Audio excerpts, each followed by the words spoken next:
ആ മോനെ മോനെ ഈ ഷർട്ടൊന്ന് അഴിച്ചേ മോനെ. എന്തിന്?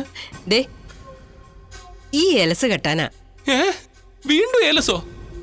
എന്റെ അമ്മ ഒന്നും കെട്ടിയില്ലേ? ഇത് വേറെയാ മോനെ, ഭാമ കൊണ്ടുവന്നതാ.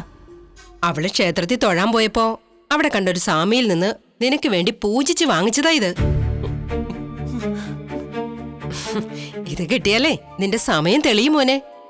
ആയുസ്സും ആരോഗ്യം സമ്പത്തും ഒക്കെ ഉണ്ടാവും. അമ്മേ ഇതൊക്കെ ഉണ്ടാവാൻ വേണ്ടിയല്ലേ ഈ ഒരു ഏലസ് കെട്ടിയിരിക്കുന്നത്? ഇനി എന്തിനാ വീണ്ടും ഒരെണ്ണം കൂടെ കെട്ടുന്നത്? 2 കെട്ടിയപ്പോ എന്താ, അതിന്റെ ഫലം ഉണ്ടാവും മോനെ. ചിലരുടെയൊക്കെ കയ്യിലും കഴുത്തിലും ഒക്കെ നിറയെ കെട്ടിയിരിക്കുന്ന കണ്ടിട്ടില്ലേ? വെറുതെ ആണോ അവരൊക്കെ ഇത് കെട്ടിയിരിക്കുന്നത്? നീ ആ ഷർട്ട് അഴിച്ചേ. അമ്മേ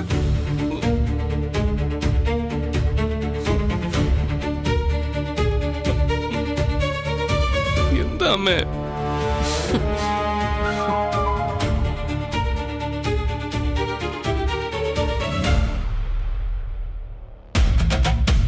തിരിഞ്ഞേക്ക് മോനെ, ഈ കൈ കെട്ടാ. പതുക്കെ കെട്ടമ്മേ.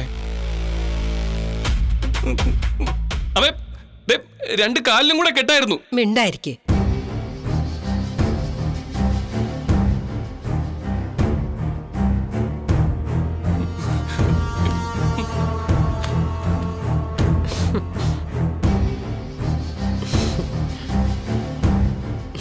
ഒരു കയ്യില് ഐശ്വര്യം കൊണ്ടുവരുന്ന എലസ്, മറ്റേ കയ്യില് ഭാര്യ അകറ്റുന്ന എലസ്.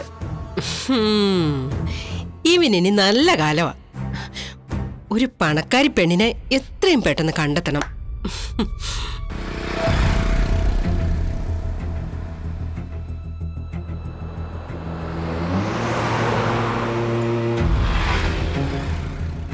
വേറെ ഏതെങ്കിലും മെഡിക്കൽ സ്റ്റോറിൽ പോയി മെഡിസിൻ ചോദിച്ചാലോ? അവരും ഇത് തന്നെ ആയിരിക്കും പറയുക. മെഡിസിൻ തരില്ല, പിന്നെ അത് കഴിച്ച ബ്ലീഡിങ് ആവും, ചിലപ്പോൾ മരണം പോലും സംഭവിക്കാന്നല്ലേ പറഞ്ഞത്. അത് വേണ്ട. എങ്ങനെയെങ്കിലും അബോർഷൻ നടത്തിയേ പറ്റൂ. എന്താ ഒരു വഴി?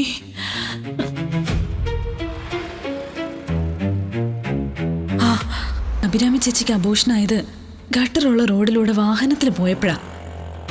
പടിഞ്ഞാറേക്കര വഴിയിലുള്ള റോഡ് കുണ്ടും കുഴിയും നിറഞ്ഞതാ. അതുവഴി ഒന്ന് പോയി നോക്കിയാലോ? അതെ, ആ വഴി വീട്ടിലേക്ക് പോവാം.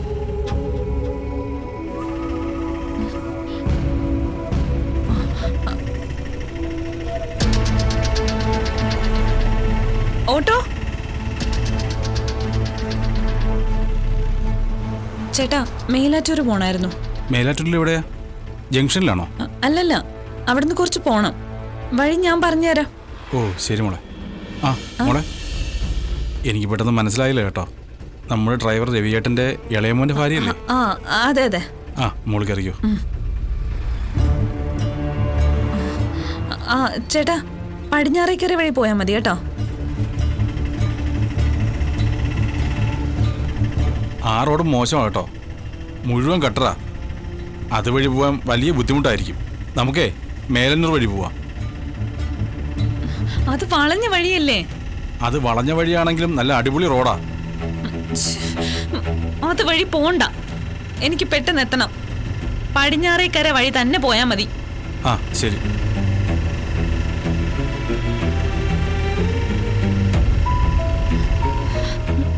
എന്നോട് ക്ഷമിക്കണം.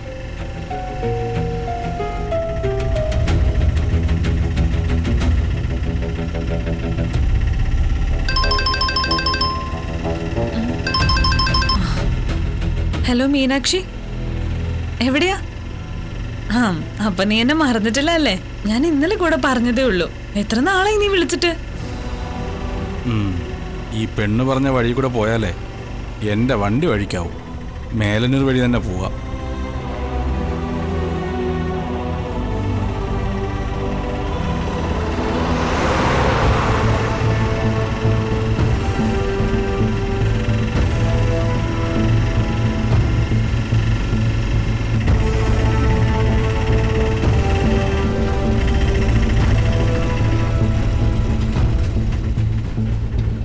മോളെ ഇറങ്ങിക്കോ.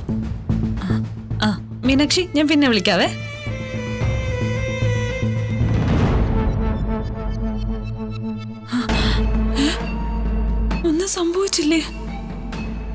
120 ആയി കേട്ടോ.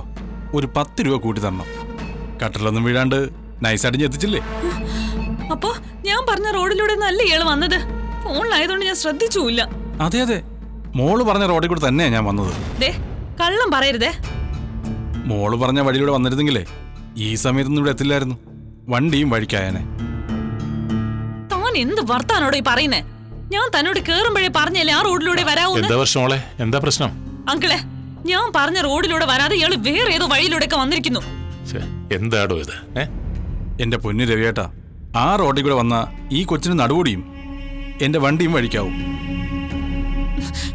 തോന്നി വാസം കാണിച്ചിട്ട് ചുമ്മാ ഓരോരോ കാരണങ്ങൾ പറയല്ലേ. എന്നാ തന്റെ 120 രൂപ. എന്റെ കാശും പോയി വെറുതെ. കാശ് പോയിന്നോ? നല്ല നെയ് പോലത്തെ റോഡിൽ കൂടിയല്ലേ ഞാൻ കൊണ്ടുവന്നത്. ഈ പോലത്തെ റോഡ് ഒന്ന് പോ നോക്കടോ. എന്താ രവിയേട്ടാ ഈ കുട്ടി എന്താ ഇങ്ങനെ? ഗട്ടറുള്ള റോഡിൽ കൂടെ പോയാൽ ചിലർ ചൂടാവും. ഇത് ഗട്ടറില്ലാത്ത റോഡിൽ കൂടെ പോയതിനാ ഈ കൊച്ചു ചൂടായത്. ആ വഴി വന്ന ദൂരം കുറവാണല്ലോ, അതുകൊണ്ടായിരിക്കും. ഏയ് ഇതൊന്നുമല്ല, വേറെന്തോ ആണ്. ഞാൻ പോട്ടെ രവിയേട്ടാ. ആ ശരി.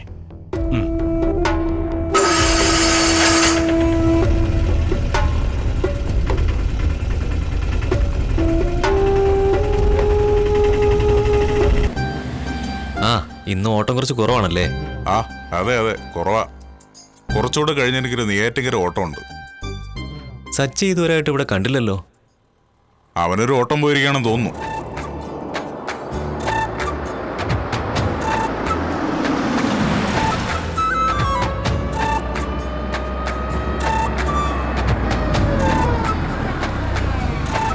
അതാ വന്നല്ലോ. അതെ അതെ. ആ ശശി, എങ്ങനെയുണ്ട് ഓട്ടോ? ഇനിയൊരു ഓട്ടം ഉണ്ട്. ആ അല്ല, ഈച്ച കാണുന്നില്ലല്ലോ. ഈച്ച ഇനി വരില്ല മോനെ. ഞാനിവിടെ ഒരു മരുന്ന് സ്പ്രേ ചെയ്തിട്ടുണ്ട്. എന്റെ ഈച്ചയെ കുറിച്ചാണ് ഞാൻ പറഞ്ഞത്. നിനക്ക് സ്വന്തമായിട്ട് ഈച്ച ഉണ്ടോ? നീ എപ്പോ മുതലാണ് ഈച്ചയെ വളർത്താൻ തുടങ്ങിയത്? ഒറ്റ വീക്ക് വെച്ചോണ്ടല്ലോ. നാട്ടിൽ നിന്ന് വന്ന എന്റെ ഫ്രണ്ടില്ലേ ഈച്ച, അവനെ കുറിച്ചാ പറഞ്ഞേ. ഓ അത് ശരി. അവനെ നീ നോക്കണ്ട, അവൻ വേറെ വഴിക്ക് പോയി. വേറെ വഴിക്കോ? അതെ, അവനൊരു പ്രണയത്തിൽ കുടുങ്ങിയിരിക്കുക. പ്രണയോ? അവനോ? അതെന്താ, അവന് പ്രണയിച്ചൂടെ? എനിക്കിത് വിശ്വസിക്കാൻ കഴിയുന്നില്ല. അവൻ തന്നെയാണോ ഇത് പറഞ്ഞേ? അവനങ്ങനെ വിട്ടു പറഞ്ഞിട്ടൊന്നുമില്ല. ഞങ്ങളറിയാത്ത എന്തോ ഒരു ചുറ്റിക്കളിയുണ്ട്.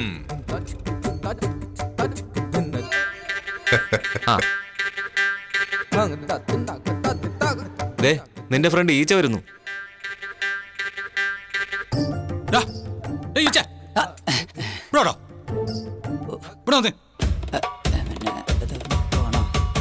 വാടകയുണ്ട്.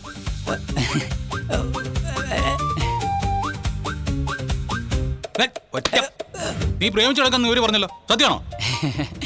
സത്യം ഇല്ലാതില്ല, ഒരു ചെറിയ സിഗ്നലുണ്ട്. നീ എന്താണ് ഇത് എന്നോട് പറയായിരുന്നേ? അതിന് നീ പ്രണയവിരോധിയല്ലേ? അതൊക്കെ പണ്ട് നിന്റെ കൂടെ നടക്കുമ്പോ. ഇപ്പൊ മാറിയല്ലോ. പെണ്ണെവിടെ ഉള്ള? ഇവിടെ അടുത്തുള്ളത് തന്നെയാ. ഒരു പ്രൈവറ്റ് സ്ഥാപനത്തിലെ ചെറിയ ജോലിയൊക്കെ ഉണ്ട്. നീയേ പ്രണയിച്ച സമയം കളയണ്ട, പെട്ടെന്ന് തന്നെ കല്യാണം കഴിച്ചേക്ക്. നോക്കേ, അവളുടെ വീട്ടിൽ ചെന്ന് നാളെ തന്നെ അന്വേഷിക്കണം. അയ്യോ, അവിടെ വരെ എത്തിയില്ല. ഞാൻ ട്രൈ ചെയ്തുകൊണ്ടിരിക്കുന്നേ ഉള്ളൂ. ട്രൈ ചെയ്തെന്നോ? നീ അപ്പം ഇഷ്ടം പറഞ്ഞില്ലേ? ഇല്ല, എനിക്ക് അവളെ ഇഷ്ടാ, പക്ഷെ അവക്ക് എന്നെ ഇഷ്ടമാണെന്ന് അറിയില്ലല്ലോ. അപ്പൊ ഇത് വൺ സൈഡ് പ്രണയല്ലേ? നീ ഇതുവരെ അവളോട് സംസാരിച്ചിട്ടില്ല? ഇല്ല. എന്താടാ സംസാരിക്കത്തെ? പേടിച്ചിട്ടാടാ. പിന്നെ അവളുടെ അടുത്തെത്തുമ്പോഴേ എനിക്ക് കൈയും കാലും വിറയ്ക്കും. കൊള്ളാം, പുറകെ നടക്കാനുള്ള ധൈര്യമുണ്ട്, പക്ഷെ ഐ ലവ് യു പറയാനുള്ള ധൈര്യമില്ല അല്ലേ? അത് പിന്നെ ഞാന് രണ്ടും കൽപ്പിച്ച് ഒരു റോസാപ്പൂവ് വാങ്ങി അവളുടെ മുന്നിലേക്ക് പോവുക. പൂ കൊടുത്തിട്ട് ഒറ്റ ശ്വാസത്തിൽ പറയുക, നമുക്കങ്ങ് കല്യാണം കഴിച്ചാലോ എന്ന്. അവന്റെ ഇഷ്ടം പോലും തുറന്നു പറഞ്ഞിട്ടില്ല. നീ ഒറ്റയടിക്ക് കല്യാണത്തിൽ എത്തിക്കില്ലേ? എടാ ഈച്ചേ, നീ ഒരു ലെറ്റർ എഴുതി കൊടുക്ക്. ഓ, അതൊക്കെ പഴഞ്ഞ ഏർപ്പാട്. നിന്നെ നോക്കി അവള് ചിരിക്കാറെങ്കിലും ഉണ്ടോ? ചിരിക്കാനോ?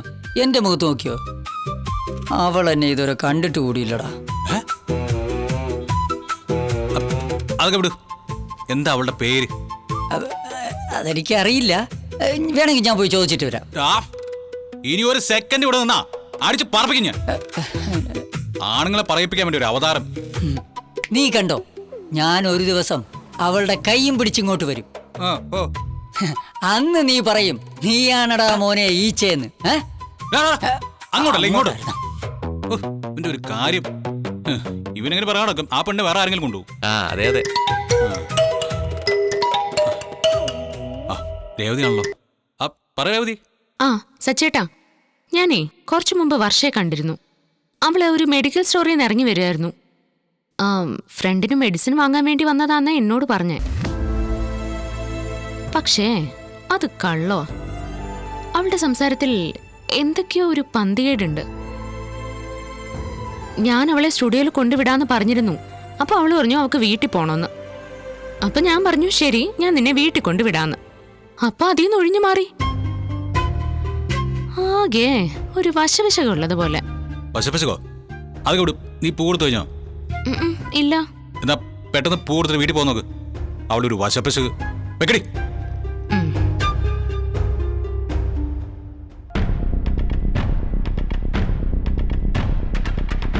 എന്നാലും എന്തോ ഉണ്ടല്ലോ. വർഷ എന്തായിരിക്കും അങ്ങനെ പറഞ്ഞേ?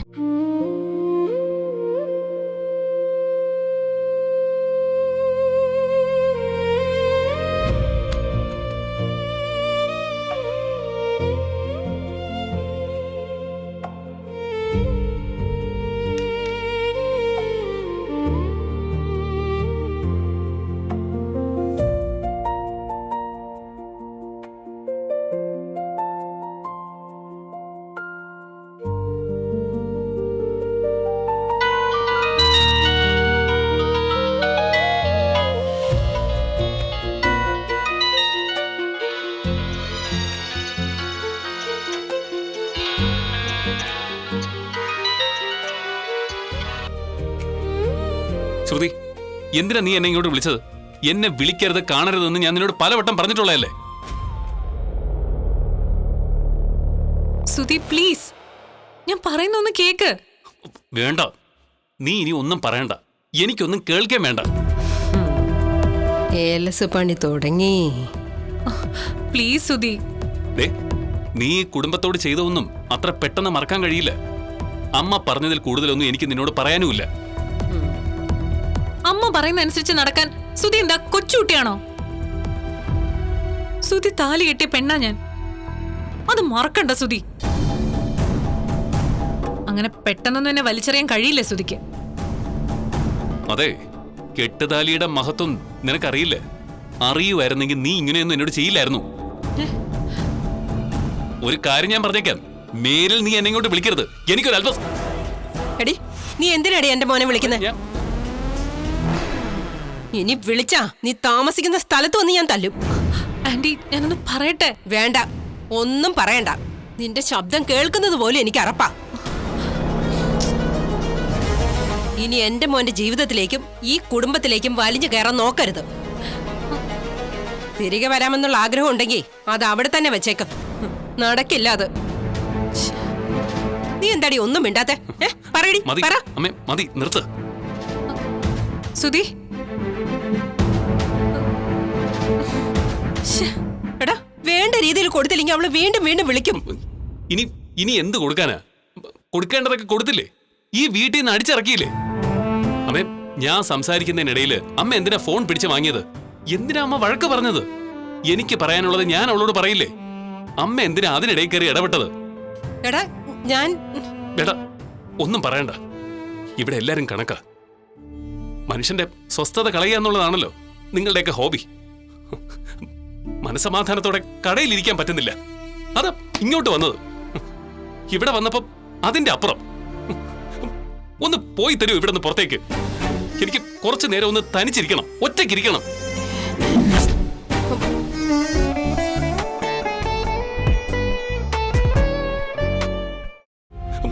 ഒന്ന് പോയി തരൂ ഇവിടെ നിന്ന് പുറത്തേക്ക്. എനിക്ക് കുറച്ചു നേരം ഒന്ന് തനിച്ചിരിക്കണം, ഒറ്റയ്ക്കിരിക്കണം.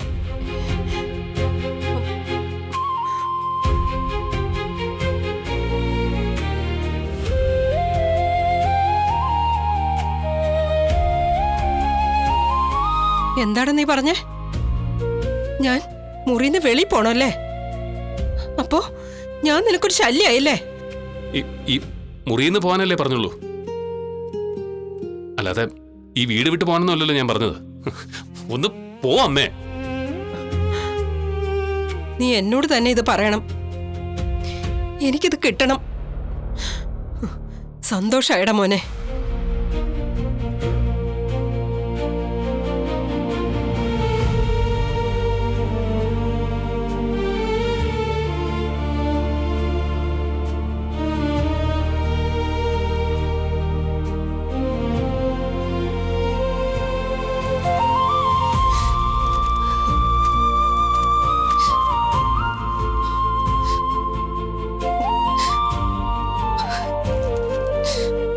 ഇതെന്താ പറ്റി ചന്ദ്രേ?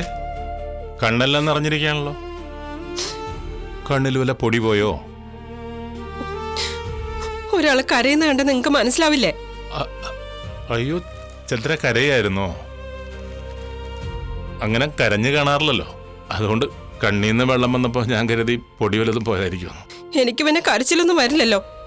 എന്റെ മനസ്സ് കല്ലാണല്ലോ, കല്ല്. അല്ല, എന്താ പ്രശ്നം? എന്തിനാ കരയുന്നേ? നിന്നെന്താ ആരെങ്കിലും വഴക്ക് പറഞ്ഞോ? നിന്നെ ആരും വഴക്ക് പറയാനാണല്ലേ? നീയല്ലേ ഇവിടെ എല്ലാവരും വഴക്ക് പറയാറുള്ളത്. പറയേ, എന്താ പ്രശ്നം? കരയാൻ മാത്രം എന്താ ഉണ്ടായേ? ഒന്നുമില്ല. കാരണമില്ലാതെ ആരെയും കരയോ? ഇതെന്താ അമ്മയുടെ കണ്ണൊക്കെ നിറഞ്ഞിരിക്കുന്നത്? ഞാൻ ചോദിച്ചിട്ട് പറയണില്ല.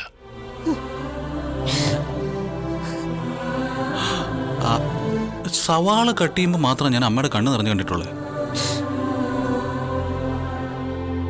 ഇവിടെ സവാളയൊന്നും കാണുന്നില്ലല്ലോ. ഇതെന്ത് പറ്റി? ഡേടാ, നിന്റെ അമ്മ കരഞ്ഞോണ്ടിരിക്കുക, മനസ്സിലായോ? കരയാനോ? എന്റെ അമ്മ കരയാനോ? അത്ഭുതം അച്ഛാ. രേവതിയെ, അമ്മ കരയുന്നു. ഒന്ന് വന്നേ. സച്ചേട്ടാ, എന്താ? നോക്ക്, അമ്മ കരയുന്നത് വല്ലപ്പോഴൊക്കെ കാണാൻ പറ്റൂ. ഞാൻ കരഞ്ഞു കണ്ടപ്പോ നിങ്ങൾക്കൊക്കെ തമാശയല്ലേ? സച്ചേട്ടാ, എന്താ ഇത്? അല്ല അമ്മ. അമ്മ അമ്മ എന്തിനാ കരയുന്നത്? എന്താ പ്രശ്നം?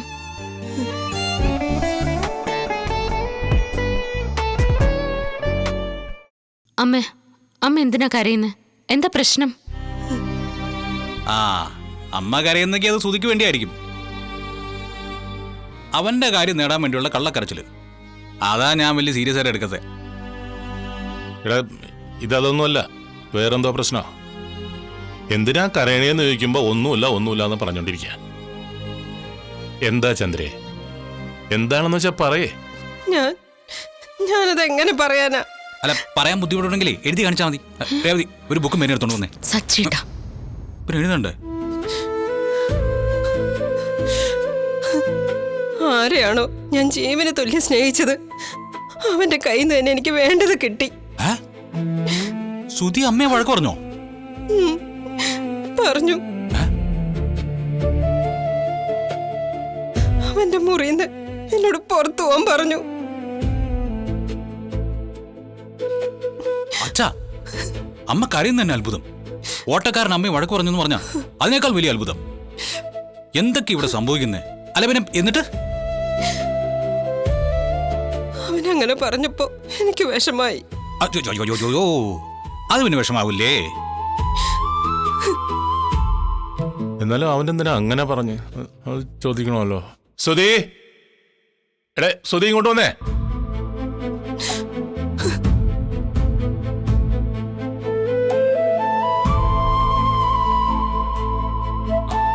എന്താ? നീ ഇങ്ങോട്ട് വന്നേ, മാറിക്ക്. എന്തിനാ നീ അമ്മയെ വഴക്ക് പറഞ്ഞേ? മുറിയിൽ അമ്മയോട് പുറത്തു പോകാൻ പറഞ്ഞോ? നീ എന്തിനാ അങ്ങനെ പറഞ്ഞേ? കണ്ടോ, നിന്ന് കരയുന്നുണ്ടോ? നല്ല വിഷമായിട്ടില്ല അവക്ക്? അതിനെ ഇങ്ങനെ കരയാൻ മാത്രം ഞാനൊന്നും പറഞ്ഞില്ലല്ലോ. ഓ, അച്ഛൻ എന്നെ വഴക്ക് പറയാൻ വേണ്ടിട്ട് അമ്മ ആക്ട് ചെയ്യാണല്ലേ? മനസ്സിലായമ്മേ? ആക്ട് ചെയ്തൊന്നുമല്ല, അവക്ക് നല്ല സങ്കടമുണ്ട്. ഇത്രയും കാലം ഞാനായിരുന്നു അവനെല്ലാം. ഇപ്പൊ പെട്ടെന്ന് ഞാൻ അവന് വേണ്ടാത്തവളായി.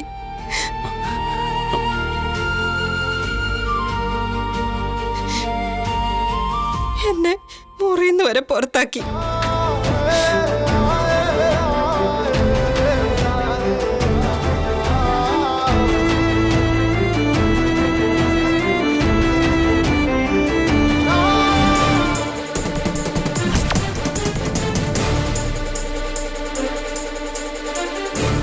കിട്ടിയ ചാൻസിന് അവൾ കരുതി കൂട്ടി എന്റെ മുഖത്തേക്ക് എറിഞ്ഞതാ. ഈയിടെയായിട്ട് കുറച്ച് തിളപ്പ് കൂടുന്നുണ്ട് നിനക്ക്.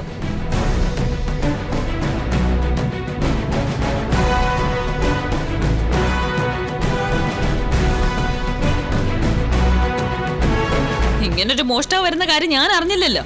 മോഷ്ടാവുന്നോ? എടി സൂക്ഷിച്ച് സംസാരിക്കണം. ജ്യൂസ് കട്ടു കുടിച്ചെന്നോ? ഞാനോ? ആ അതെ, ഇത് കട്ട് കുടിച്ചത് തന്നെയാ. അല്ല. ഇതിനെന്തായാലും ഒരു പരിഹാരം വേണം. ഒരു കാര്യം ചെയ്യാം, ഞാൻ അച്ഛനെ വിളിക്കാം.